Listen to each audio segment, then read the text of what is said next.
My wife cheated on me with our neighbor. So to go back to the beginning, I had just taken on a new project and new responsibilities at work. I was working a lot of hours, 60 per week, and was noticeably stressed. It was in May of 2015 that I noticed that she had added a password to her phone. When confronted about it, she told me it was because she was planning my Father's Day present and didn't want me to ruin the surprise. About a week later, she came to me and told me that she felt guilty keeping a big secret from me and told me that she was having our neighbor, a contractor, build a home office for me as my present. It struck me as odd, as in our 6 years together, she has never said she felt guilty about anything and always insists that she never regrets anything in her life. Time goes on, her phone is still password protected, and things don't feel right. I see her using her phone and smiling to herself more and more often. But when I ask her what she is doing, she says nothing and puts her phone away. So one morning I wait for her to get in the shower and I grab her phone before it requires the password. I go through her messages and find that she is texting the neighbor, "I am all covered in frosting, you want to lick it off?" There were no other messages to the neighbor, but I found out later that was because she had set up her phone to delete messages after a certain amount of time. I felt uncomfortable with it, but I knew she had a perverted sense of humor and I thought she would never do anything to hurt me. More time goes by, and the neighbor is spending more and more time at our house, but the office is being completed slower and slower.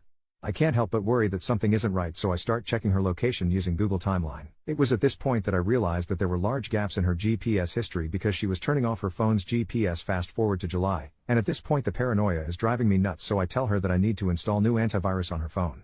While she has it unlocked for me, I install anti-theft software so I can remotely turn the GPS back on and set up AT&T message backup and restore so I can read all of her text messages from that point on my computer. The next day my mother asks to spend time with my 2 kids, so my wife drops them off with her and has the day to herself. I watch my wife's activity from work as she spends the day trying to meet up with the neighbor but is unsuccessful because he is busy with another job site. That night we got the kids back from my mom's house and we went out to dinner with the neighbor, his girlfriend, and his son. My wife and his girlfriend are having a good time drinking, laughing, and just joking around. His girlfriend mentions that she would like to see Magic Mike XXL. I say it's a good idea, I'll watch the kids so my wife and her can go. So my wife and her go, and the neighbor and I go back to my house so the kids can play video games together. The kids are back in my son's room playing games and the neighbor is sitting across from me on the other couch. It is at this point that my wife starts texting him. She is describing sex acts she would like to perform with him and he is reciprocating. She tells him to check his Snapchat, and at the same time I get a Snapchat from her too, and it is her fingering herself in a bathroom stall.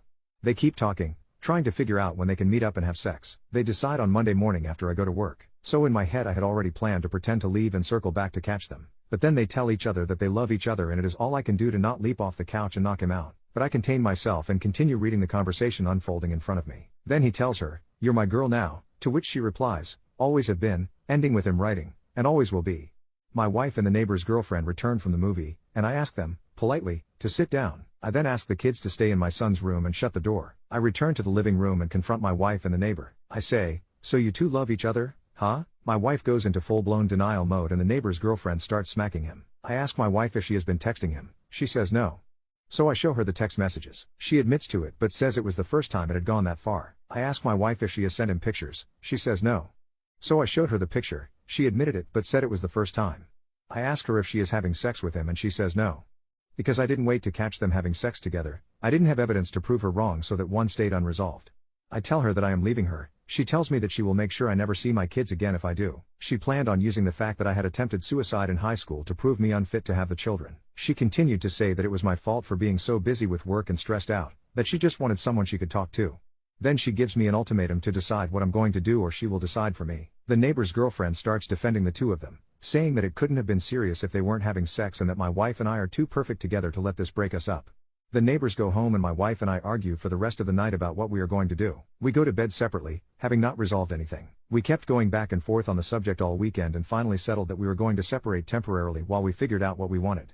I was going to stay in the house and she was going to take the kids and go to her mom's house. That Monday I went to work and I got a text from her in the middle of a meeting with my bosses stating that she had explained things to our kids, but that they were upset and I needed to explain it to them also.